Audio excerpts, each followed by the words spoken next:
Welcome to Dig It, a real estate podcast by Hubbell Realty Company.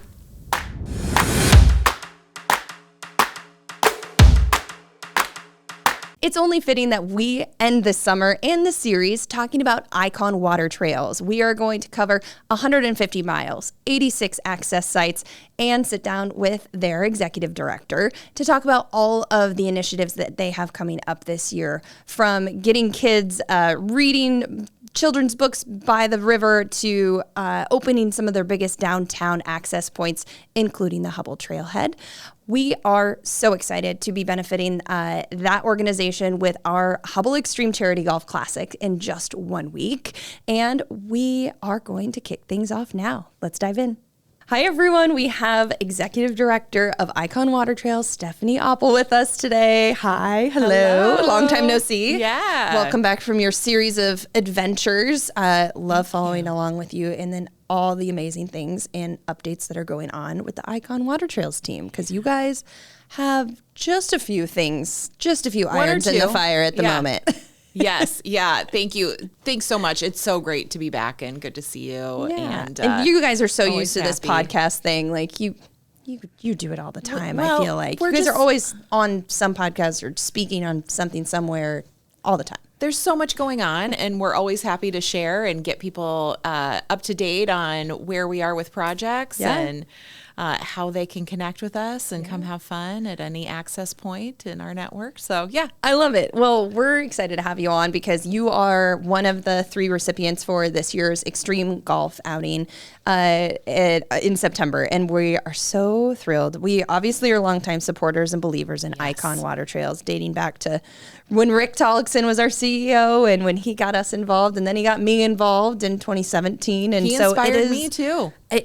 He did a good job of that. He sure did. He did do a good job of that. And I love how far Icon has come in the last almost 10 years. But for those who are listening or watching, maybe don't know about Icon Water Trails, what is it? What is your goal? And what are some of the things that you guys are wanting to accomplish from this transformational project? Yeah, absolutely. Thanks for asking. And first, I have to say thank you so much for making Icon a part of the Extreme Golf event. We are just absolutely honored and thrilled, and so fun to be alongside those other two. It's a fun day. It's a long day, but it's a fun day. So fun. I love it. Icon. So the project has been around for about 10 years.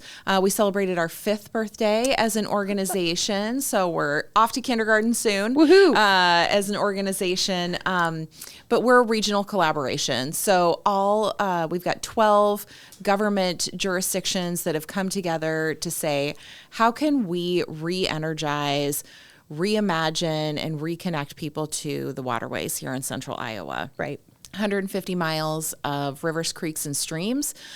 We are doing infrastructure projects throughout the community, some small scale, some really large scale. Some not so small. Yeah, understatement would be large. Yeah. And then creating programming, also water quality, safety, economic development, tourism and attraction, workforce retention, really all of those things that have made Central Iowa an incredible place, figuring out how we can make the water trails part of that to bring it on to the next generation of folks. There was bike trails. Now there's water trails. Yes. And all the trail, like the way that this is activated, I guess a little Midwest Iowa, flyover state to some, which to us, we know it's so much more than that. But I think that you guys have 21 of the 86 access sites open, and that is such a feat within itself, because those are, quote unquote smaller access sites, but they're just as important. I mean, they are giving people in all sorts of communities a way to get in and on the water. Yeah, they really are. And that's what we say. We don't have mountains. We don't have the ocean. Right. We have 47,000 miles of rivers, creeks, and streams here in the state of Iowa. That is not, that's something to be super proud of and excited about. Yeah. And like you said, these access points, whether it is Mud Creek in Bondurant, like this little creek, you've got some limestone steps down to the water, but it gives people a place to interact and engage engage with this incredibly important natural resource and do those things that make Iowa fun, right? When I was a kid, I loved going out, tromping around in the wilderness, doing that, right? Like going to friends' places that had water nearby, catching frogs. We did that all the time. We were creek stompers, and then we had a pond where we'd always fish. We'd catch frogs. But I looked back on that when I first started getting involved in Icon, where I was like, yeah, I did do that. You grew up along the way somewhere and you stopped creek stomping. And then I now have a 4-year-old, and I'm so excited that he gets to, jump in puddles and go into the creek, and he wants to do those things. And then I find myself back there. And so it's so awesome to see some of these things being thought of really strategically and intentionally. And then obviously having a lot of the water quality, the economic development, and some of those conservation efforts tied to it behind it. Yeah, I think a great example that we've been pointing to recently, because it's come online, is the city of Clive. Yeah. So Clive did an incredible investment in their Greenbelt Park area, and it brings all of these things together. You've got the aquatic center, you've got their city hall and library and everything over there, but they put in a new playground, they put in a new gathering space and amphitheater, and then right between the playground and the amphitheater, there's a little trail, and that takes you right down to the creek. And I haven't been to that one yet. That's the Icon access point. There's gorgeous new signage out there, perfect. So you can see it. You'll love it. But it gives folks a place to interact, whether it's they're stopping by or they're going to spend a better part of the day out there. Right. They can fish, they can creek stomp, they can put a tube in and float around.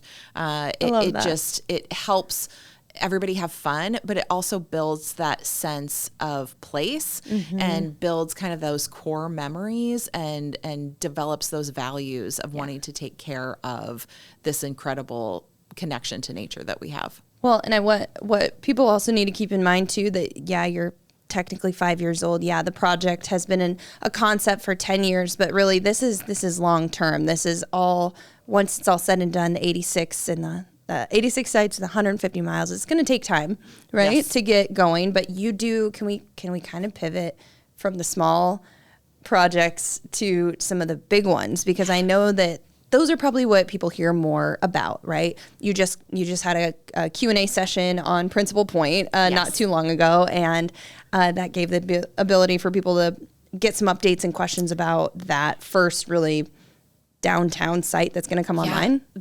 So we have 3 downtown Whitewater projects that are either under construction or going to be happening in the future, and Principal Point is the first one that's going to open. So we've hit a couple milestones recently. A couple weeks ago, we're able to pull all of the sheet piling out of the river. So that's those big pieces of metal. Gotcha. They go 25, 50 feet down into the riverbed that help keep the water away so we can actually build things in the middle of the river. A little complicated, but those have come out. And to be able to stand there and look at it, and there's this image that was put out, right? The rendering of that 5-6 years ago. I remember. And now you can put the side by side of the river and a picture today and that rendering. And we did what we said we were going to do, right? Yeah. It looks gorgeous. The sound of it is incredible. I have been down to the project recently. So there are recreational features. You're going to be able to surf down there. But surf. Keyword surf. Surf. River surfing in Des Moines. I know. Yes, it will be happening. Get ready. But one of the things that I love is the wildlife, the habitat down there. So there's this great improved fish passage down there. The fish will be able to pass the dam, which stopped them for 100 years. Right. And now they'll be able to pass that. I was down there. There were 2 blue herons right on the fish passage There's the other always day. Such good nature down there, because that's also where you've got the fishermen up on the bridge. You've got the eagles. You've got the herons. There was an osprey down there. I mean, it's been incredible to see that. People have been really interested in the progress. That's been one of our messages lately is that it is still an active Progress. construction site. Yeah. So it might look like it's done, but it's not quite yet. We need to make sure that everything is performing as intended, because we want it to be safe and people to have a good time and it to be ready for visitors. So sooner than later. I was going to say, you're getting closer and closer. Getting closer. Opens in the spring as an official grand opening, but as soon as it's ready, we'll do a soft launch and we'll let people know. Oh yeah. Oh, I know you will. Yes, I've seen the different live cam location, and it's been really cool to follow along with that one. And obviously we might be a little biased, but we're really excited about the second one that you're bringing on, because that's the Hubbell Trailhead, and that's where the Fluor Dam once was. But can you talk about that area a little bit and where it's at? I feel like I somewhat know, because we flew the drone over it the other day, so we kind of got like a bird's eye view a little bit of like what it's looking like, and we're so excited. I'm so excited too. And when not too long ago, we were together for the Gray's Landing and the new clubhouse opening and those sorts of things. Standing outside of that and then looking over towards the project, it is just a stone's throw from that. So that neighborhood, I'm so excited for the connectivity between that neighborhood and that site. But that site is kind of what we're calling our beginner-friendly whitewater site. Which I love, by the way. Again, biased because I have a 4-year-old, but I'm like, I want there to be a place where I know that I can take him and just go and walk right down. But what do you mean by beginner friendly? So that's what it's all about. It's, there's kind of two key features to that. So the beginner friendly whitewater wave, the Raccoon is just a smaller river than the Des Moines in general. So we have what we call a fixed crest wave, just concrete in the water, creates a little wave that you can go over in your kayak or your canoe, or you can do like a little whitewater. All right. Dip your toe in. But then alongside of that, we have a dual purpose habitat and recreation channel. So if you think of kind of a stretch of the river, like 100 feet, 150 feet long, at the top of it, you've got a canoe kayak launch, and you'd have the same at the bottom. Okay. So you can come in, put a tube in, go through that. There's all these little riffles and a little rapid. Yeah. And then get out, run back and up do to it the all top over and again. do it all over again. And as a parent or grandparent, you can sit there along the shoreline edge, because we've got this beautiful shoreline treatment, and watch your kiddos play, or you can get in there and do it with them. But it's really meant to be a stay and play kind of spot. So you come down off of MLK, and then you get to kind of curve around, come into the site, go up and over the levee, and then you're down into this beautiful space that has park-like amenities. Can come right up next to the river, hear the sound of the river, see the eagles, all of it. So well, and that's what Gray Station truly is it's not quite extended down to where the trailhead is yet off of Southwest 16th, but if you know where the Coleman Bridge is, and if you know where Grays Lake Park is, you can get there. It's really, you could even park on that south side and walk across the bridge and get there. But you're going to have parking and other amenities and some trails and things like that too. We're doing that project in partnership with Polk County and Polk County Conservation. And so there's the Icon site, but there will be eventually soft trails in there. And then we'll be able to program that too. So we'll be able to have youth programming down there. As we stand up kind of outfitting operations, we will launch canoe and kayak and rafting trips from there as well. Amazing. That then take you from there down through Principal Point and down the Des Moines. It's going to be a significant hub of icon activity. Really, really excited for it. I've already told our development guys, I'm like, okay, so transition the bike storage into kayak storage, because that's what it's going to have to be, or that's what it's going to be eventually, in my opinion, which, take it or leave it. But I think that's cool that we could eventually be kind of transitioning to some of our amenities on the home buying and building and construction side to fit more of what you guys are doing down there, because that's what people are going to want to be next to. Yeah, and we've heard that, right? It's like, oh, we're thinking about this.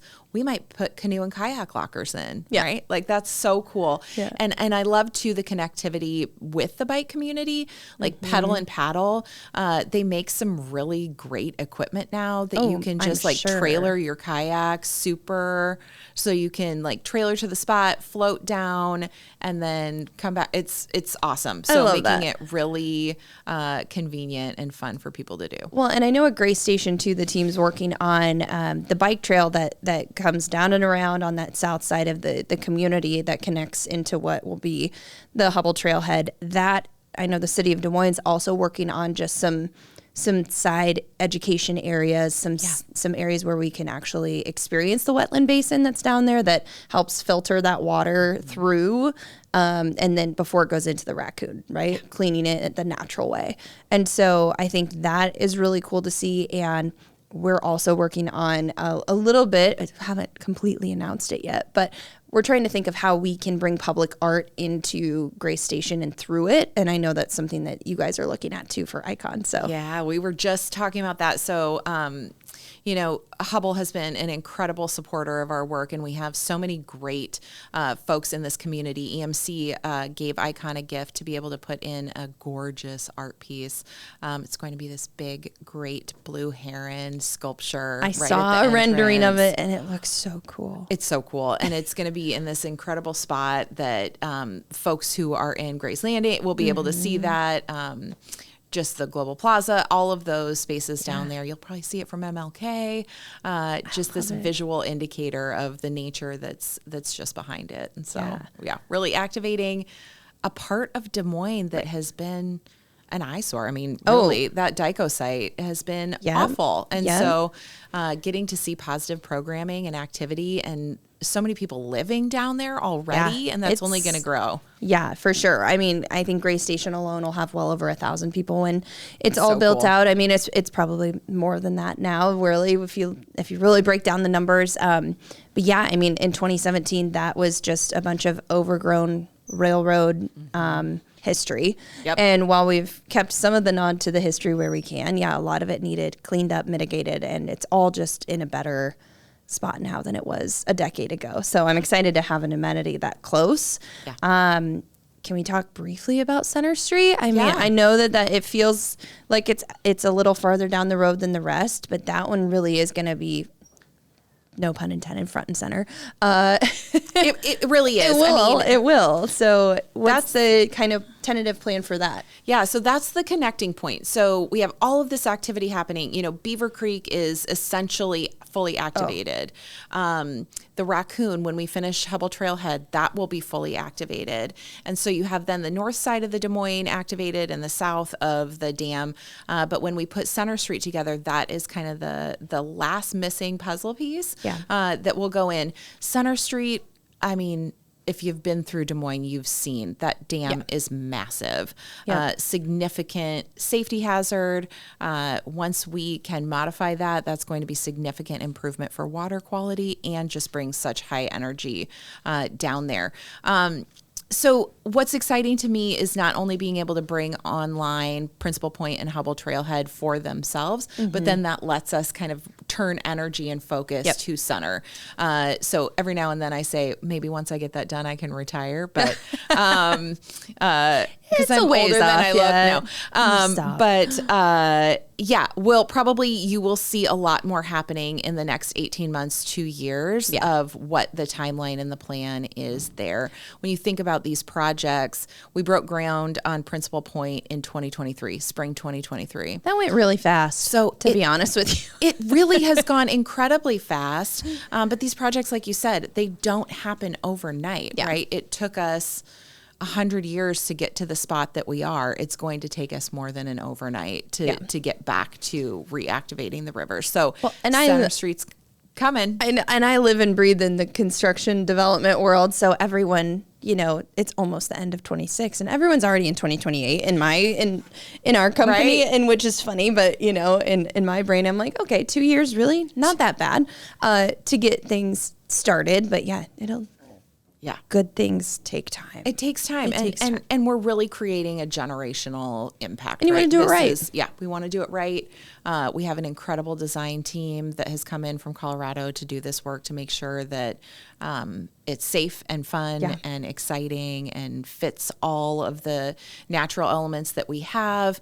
And like you said, the water quality and the conservation are such a big piece of that too. So that's tied into everything that we do. Well, and I want to touch base on those two topics. So if we can go the conservation side of things and just the education. I know, again, since I have a kiddo, that you have more families looking for that free, affordable kind of connectivity, but you guys launched a youth series this year just to get kids closer to the water. And so can you tell me a little bit more about that program and kind of what you're seeing from it in these early events, but what you're really hoping it does in the long run? Yeah. So youth adventure education is what we're calling it through Icon, and it really is that. So we're doing 4 programs this year. I'm calling it year 0. It's kind of our inaugural year. There you go. Giving it a start and just seeing what takes. But so far, it has been wildly popular. So we want to make sure that we are activating these spaces for people to have a great time. And I think there are a lot of people that don't exactly know where to go or how to do something. And so we're creating that opportunity. Creek stomping, river fishing, we're doing a safety program. And then for the littlest set, we're doing water tales by the water trails. And so we're reading stories about the creeks and conservation, the water cycle. All of this is coming together. We really hope that it creates more activity, but it also lets families and kids understand the river and understand that, yes, just like any outdoor activity that we do, we have to prepare and plan and be safe while we're doing it. But once we kind of know how to do those things, we can go out and we can get messy and we can get wet and we can have a lot of fun. So far, they have all been sold out. Yeah. And I say sold out, they're free, but registration has been full. You can go to our website, iconwatertrails.com. We'll put it in the show notes because there's all sorts of links there that people can check out, because I know that my parents, grandparents, right, that they signed Emmett up and that's my son, and he did water tales, and I think that he's just like, he'll love it. He just wants to be outdoors anyway. So like reading a book outdoors by the water and then getting to just stomp around, like that's right up so many kids' alleys. And the fact that it's free is so nice. Yeah, and we send them home with a coloring book, and they get to color their kayak for their favorite color, and our little river otter, which we've named Rick, the river otter.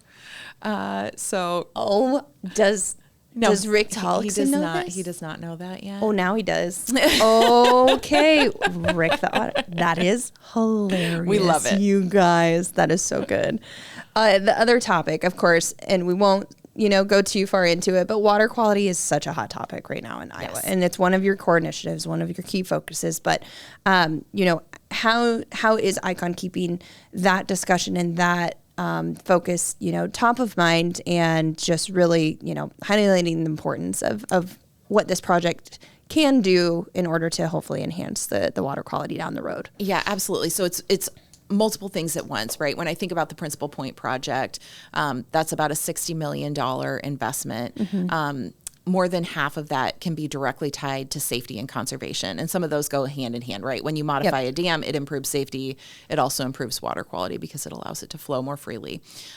So everything that we are doing from an infrastructure standpoint, water quality is at the heart of it. But also regional programs that we're doing, stabilizing stream bank, when we're going and doing some of our on-water maintenance program, doing even some professional development with the Parks and Rec and Public Works teams around how you can take natural materials and embed that into the stream bank to be able to help stabilize it. So we're doing all sorts of things on the infrastructure and what we can control side of things, but also wanting to bring people down to the water, have them understand that the water is safe to recreate on. Right. We do know that water quality is an issue in Iowa. And we want to continue to improve that. And part of that is helping people understand the value of this natural resource, the fun that they can have, and create some of that care and consideration so they can think about their advocacy, the changes that they might make in their daily life. But we also work in partnership with incredible organizations, right? Polk County is doing amazing work in the water quality space. Yep. A lot of that has been amplified through the Great Outdoors Foundation, their Conservation Acceleration Fund. They are an incredible partner of ours. We say we're cousins or siblings, or I don't know. We got a real close relationship. You're related. We're related. Well, and and that was one of the links that I have in the show notes too, is just so people can go learn about some of these programs that are are working alongside of you, or you're working alongside of them because they've got some really, really big key initiatives and work ahead of them to do to improve some of these areas. Over the next 3 or 5 years, what can people expect from Icon? You're at 21 out of 86 to date, but what is that going to look like? Like crystal ball into the future. So as we think about this, right? So if you're on the news and you see, Ed Wilson's up there on 13 doing the broadcast, and they take the camera and look over Principal Park, you're going to see people surfing in the background of that shot, right? So 3 years from now, you're going to see that. A generation from now, when I think about it, I want people to kind of not be able to remember a time where we didn't see activity on the waterways, right? Yeah. That it's become such a part of our social fabric, of our culture, of the way that we experience downtown Des Moines and the entire region, that people are like, oh yeah, we used to not use our rivers in that way. Like, can you even remember that when we didn't have these incredible sites? And 3 to 5 years from now, I really think that's going to happen. We'll have, all of these sites on. We have 12 jurisdictions right now. I expect that will be growing in the coming years as more people throughout, whether it's county conservation or cities, are thinking about how they continue to serve and create quality of life initiatives, what people are looking for in terms of going out and having fun. Icon is going to be something that is doing a lot of good year after year, and I'm really excited to see it. I'm excited that we're going to get Ed Wilson doing a live weather forecast while surfing. I mean, I'm going to speak it into existence. It'll happen. Ed. He's adventurous. He's adventurous. I know he would. I know he'd consider it. There are a lot of ways that people can support Icon. So it's already time to wind down, which I know it always goes by so quickly. Yeah. So a couple of things that people can do. There are ways to volunteer, obviously, with Icon. I had the privilege of being a committee lead for the annual Riverfest event that you guys put on earlier this year. And so that's where we went out to all the different jurisdictions and parks and access sites and picked up trash and removed invasive species. So there's different ways that people can volunteer, but what are some other ways that they could support Icon? Yeah. So, I mean, one, follow along with what we're doing, right? Yeah. So we're on, obviously. Like, share, follow, subscribe, all the things. Subscribe. We're on all of the socials. We have a monthly newsletter that comes out that updates you on all of our activities. You can go to our website, sign up for the youth programming. We'll do that through the summer into the fall. We'll do some things over the winter. It looks a little bit different. And then you'll see even more to come next year. But we always, on every page on our website, I think there's a donate button. So okay, there you go. We love to have people give to us. $10. We love a $10 donation. We love anything. That's what we've said on as we've had each of these organizations on that are benefiting from the extreme golf. Like it can be a $5 donation. It can be $500. It could be $5,000. It really is whatever you're able to donate. And if that's your time, great. Yes. Or if that's just, hey, I heard about this project or I heard about this place, that word of mouth share is just as important as, a monetary donation in some cases. So that's just. Yeah, absolutely. And we'll do Iconic Riverfest again in next summer. So that will be fun. We always have a great time with that. It was fun. I got my mom to join me this time. She was amazing. I know. It was fun. I got to lead, I think it was Athene, who I know is a fantastic supporter of everything you guys do. I got to lead a whole team of Athene people and my mom. And it was so much fun. It was so much fun. We loved that. And, it only rained a little bit. It rained a little bit, but then everybody, we had food trucks for lunch and a live band afterwards. So you go clean up and cool things. I mean, I think one of my favorite things, one of the West Des Moines sites, they know that there hasn't been any chemical sprayed on anything. So those invasive species that were removed, they can take those over to the zoo and their enrichment for the animals. So cool. So we love partnering with people and doing that. And then, we'll be looking for more volunteers as we expand our youth programming, looking for folks who have a passion for fishing or getting kids out in nature, want to come read a book. Yeah. So just reach out to us, info@Icon Water Trails, and say, I'm excited and how can I help? Sign me up for something. Yeah. I love it. Well, as of today, I mean, the Hubbell Extreme Golf Charity Classic, we need a longer name, is officially sold out. It's next week. Yes, it is sold out. Our sponsorships are full. Obviously, you can still do a general donation that will help benefit you, Easter Seals, and On With Life. 3 amazing organizations that Hubbell's really proud to support. And you can do that at hubbellextreme.com. That's in the show notes too. But we are so excited for this event next week. And it's going to be huge. We almost raised $70,000 last year. I think we'll beat that this year. Amazing. I think we're on par. We're close, if not over that at this point. And that's presented by Kohler and Plum Supply. And those guys have been our presenting sponsors for so long. And we just have so many awesome trade partners who are really excited about what you guys are doing over at Icon. And I just appreciate you coming on and sharing a little bit behind the scenes, and we'll be watching. Amazing. Thank you so much. Can't wait. It'll be fun. Thank you. Fun to be out there that day. Thanks for listening to Dig It, a real estate podcast by Hubbell Realty Company. To explore more episodes, blogs, projects, and insights from us, visit the newly revamped HubbellRealty.com. Dig It is an amplified Des Moines production brought to you by Hubbell, 170 years of enriching quality of lives in our communities through construction, development, home building, and property management. Like, share, subscribe, follow, do all the things, and see you next time.